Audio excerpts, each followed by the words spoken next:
Guess who's Bizak? Hey man, what's going on? Welcome back, man. We got another one for you. Oh, I'm excited to be here. I'm excited to be talking to you. It seems like I just really don't have time in the afternoons to do this. Jordan, as well has been kind of a struggle.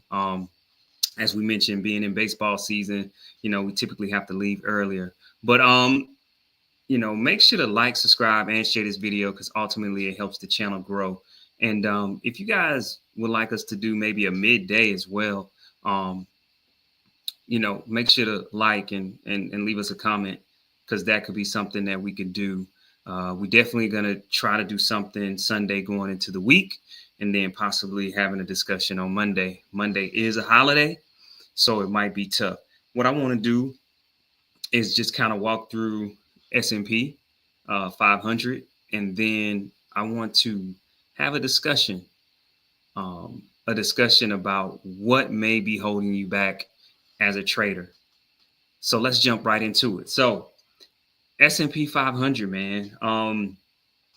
This morning, as you guys probably know, a little bit of news came out which kind of disrupted, and it literally really made us go and test some areas that I felt like were needed to be tested because we literally kind of ran through, and so we got a nice little drop before the pre-market. But as you see, because it pretty much overnight it just really chopped around, kind of around this level right here, the 58.66, and the EU excuse me, tariff uh, conversation kind of came out, and so that once that news kind of broke, we literally had a nice little drop off, here. That's where I entered the market. I actually took some of that drop. And I was really it for me. I didn't trade anything else. I did this and actually the Nasdaq. Uh, I took some of that drop, and it literally came down all the way to this level right here, which is 57.60. Um, I thought that maybe we would get more down into the 57.40 and then see a bounce, but this is where it came, this morning here. And as you can see, pretty much from there, once we opened, we literally just pushed up, pushed up, pushed up, pushed up. And we just kind of been chopping back around where, as you can see, we kind of getting a pullback here to see, what's going to happen here after the market closes. And so, yeah, that's what I really looked at and enjoyed and took. And so I know it's kind of hard now because we haven't been extremely consistent, going over the levels with you guys. But I kind of want to show some of this here a little bit, and definitely some of the levels. Um, and as you can see, we just really ran down to this one, and then we played here for a little bit until kind of going into the open here. We really got a nice bounce up from here, and it really kind of came, and look how it overseeded this one. Came down, then it kind of just bounced right off, came back, tested here again, and then pushed right back up to this level, and then pushed through a few, and then it's literally come here off this level of 858.37.25 and rejected. And now we're seeing where it goes and where will we end for the weekend. um that test down to the downside for me was the big push. Something that I'm kind of expecting is that this 5800 gets retested, but then from there we start to push back up and start to get to that 5900 area, and then possibly going to test the 6,000, since we kind of went down and tested a pretty good area that we just literally blew through. And so I think that let's see here, that's going to kind of help us out here. Just a little smaller.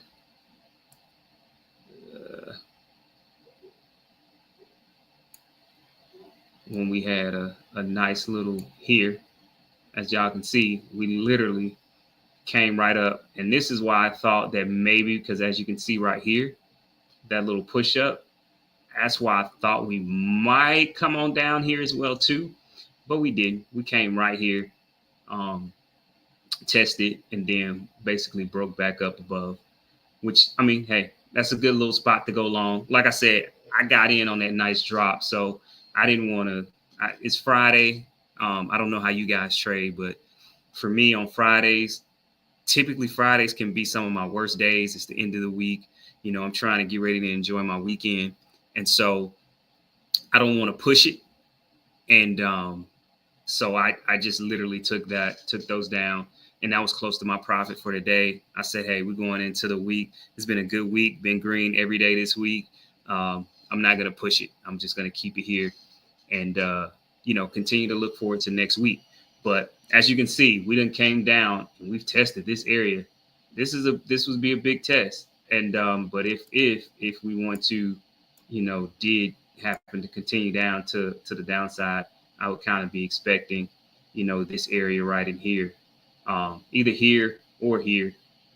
But if we break here, then, I'm expecting us to chop down. I don't know. I guess we would see. But this was the area. I mean, you see it right there. We just overshot it just a little bit. And then from there, we just started shooting back up. And so now, we're going back over this 5802 area, right? Looks like we're trying to come back and test that here at the close. Super easy. But I personally would be looking for it, to hold. I would be looking for it to hold this area and then start pushing our way back up in here. And as you can see, looking here, this is where the confusion kind of seems to kind of come in, where it doesn't really know what it wants to do. It pushes up here and then it immediately rejects, right? And then we start seeing the move to the downside, even when it looked like, okay, maybe we are going to, finally get up here back and see what happens. But we're just kind of playing around. I told Jordan that I expected us to kind of play in this 58 to 5,900 range, probably through the summer. I don't know. But we don't know what could happen when that news comes out, like it always tends to do. So, but anyways, with that, I'm going to do what the market gives me to do. I'm not a predictor. I just analyze and go off my levels and what the market is doing and move in the direction that, probability fits. So now I just wanted to talk about the S&P. We'll do something for the week to give an overview of the entire week and what we'll be looking for on Sunday. But what I wanted to talk about too, because as you guys know, I like to talk about trading and things that kind of help me get to the next level. Before you start trading, I want you to take heed, to this because I talk about to people that ask me about trading a lot about your mental. Hey, what was it that helped you get over the hump, to go from, being trash at trading to being break even at trading to, being a profitable trader. And of course, the mental was definitely a part of that process. But going into deeper part of that process was being okay with losing. I had to learn that. And I think for anyone that trades, you have to learn how to lose. But what does that look like? So when I say, learning how to lose, that means when you get in a trade, your first thought should be, I'm okay with losing this trade. And I know that sounds weird, that you should be looking to win. It's like, oh, Adrian, why do you have a negative mindset when you're going into the trade? No. Before I put a trade on, in my mind, I have already accepted the fact that I could possibly lose this trade. So now, taking that a little step further and going in a little deeper, what does that mean, right? Risk reward. Sometimes, I may look at a trade and it fits my quote unquote system, but and my strategy, but the risk reward doesn't fit. So I may say, ooh, it's too rich for my blood. I don't want to lose that amount. So I'm not going to take that trade. Right? I'm taking trades that I'm okay with losing. I want to say that again. I'm taking trades that I'm okay losing. Right? So give you an example, and I'm gonna go to a smaller time frame, and we could just look here. Okay, right.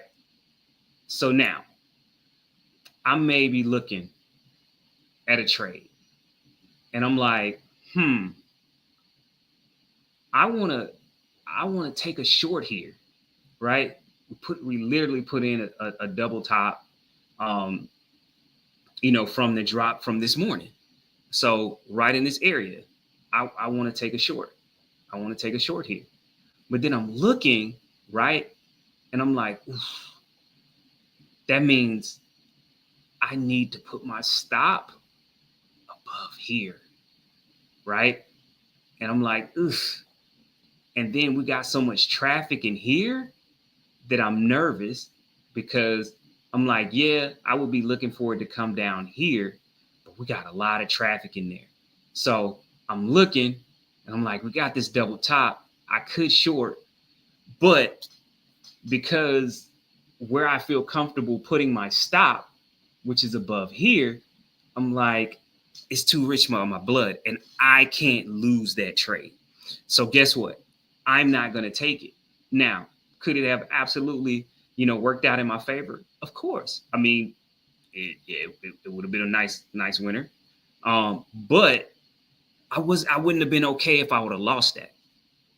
I would have had to leverage way too much. So, for me, breaking this level, right?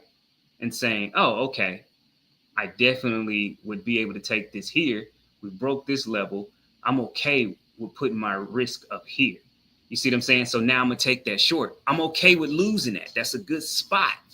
That's a good trade. The risk reward fits me. I'm going to take that trade. And I'm going to be okay taking that trade every single time, right? But I'm also okay with losing that trade. The worst thing is putting on a trade that you're already not even confident in, and being okay with like, okay, my analysis sets up, everything's gonna work, everything should work out with this trade. And if it don't, I'm okay with taking the loss. That is so hard. I'm making it sound easy, but it's extremely hard to really think through in the time that you're trading and say, okay, cool. I'm okay with the trade. Like, I'm so okay with the trades. A lot of times I get up and I walk away. Like I get up, walk away, go upstairs when I'm in a trade, come back, hopefully nothing crazy happened. Hopefully it didn't come to, right to my TP, my target. And then, turn on me sharply, but I'm okay with losing.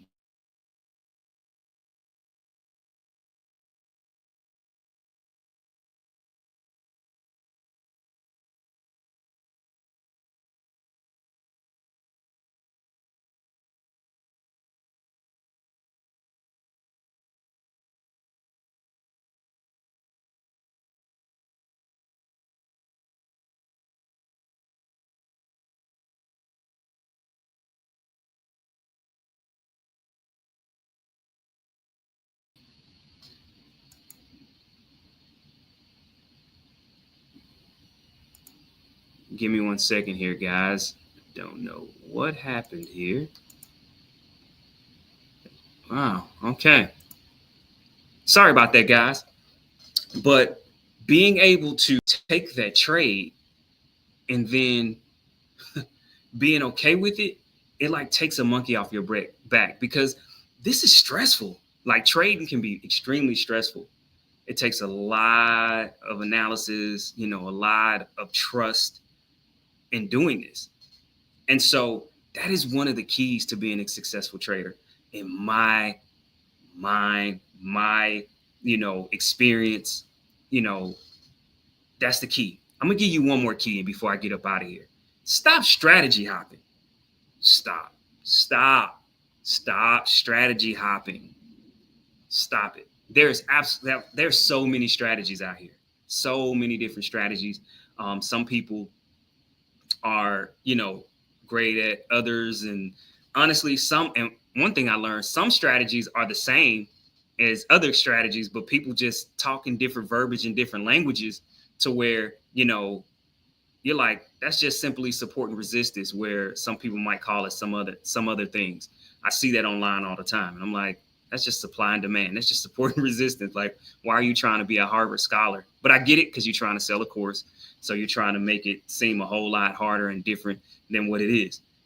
But simply, man, stop strategy hopping, because a lot of times we're not giving ourselves an opportunity to improve in the strategy, grow in the strategy, tweak the strategies to the way it fits you. Because I know people that do the same strategy that I do, but it still doesn't fit what I do doesn't fit their system, and what, they do don't fit my system. But technically we're doing the same thing. We may have the same levels, but our approach is different to the levels. And you have to figure this thing out mentally, what works for you, and create that system that works for you. It's totally different from different people. And just because someone makes a lot of money using a strategy does not necessarily mean you're going to make a lot of money. I'm telling you, stop strategy hopping and be okay with losing. If someone would have told me that in the beginning, I would be way further along trading than I am now. Stop trying stuff. I just tweak what I do, and I may add some little different dynamics to what I do, but my basis, my structure, my foundation of how I trade is how it is. And it took me a minute to really figure it out. So I'm not sitting here telling you, I'm not one of these traders that, oh yeah, after 3 months, I was a profitable trader. Hey, kudos to you if that was you. That wasn't me. It literally took me 2 years to really get a hold on what I was doing. And that was just to get to the point of break even. That wasn't even really being profitable. That was getting to break even, understanding, my processes and how I needed to approach the market on a daily basis. Then from there, you start to become break even. And then from there, you find yourself, oh, I'm profitable. I was profitable this month. You know what? I've been consistently profitable for the last few months, and you just start to build. And, I have bad days. I have bad days. I have great days. Sometimes I might go a month without having a bad day. And then I might turn around and have 2 to 3 bad days in a row. And now I got to figure it out, because when that happens, it starts to become playing with your mental. You want to crap on everything that you've been doing. But dude, you just traded 25 days, and 20 out of the 25 days you were profitable. Just, throwing it out there. So of course something is working. So you have to stick with it. And maybe you just need to fine tune your approach and figure it out. Stop strategy hopping and be okay with losing. So if you're not okay with losing, don't get into that trade. You have to mentally accept that if this trade doesn't go my way, I'm okay with losing this money. Point blank, period. Simple. I hope this helps you guys. Make sure to follow, make sure to like, make sure to subscribe. Help us get our subscribers up. And yeah, man, on to the next one. And we'll be back on Sunday to talk about trading for the week. All right. Peace. Have a great weekend. Enjoy your Memorial Day.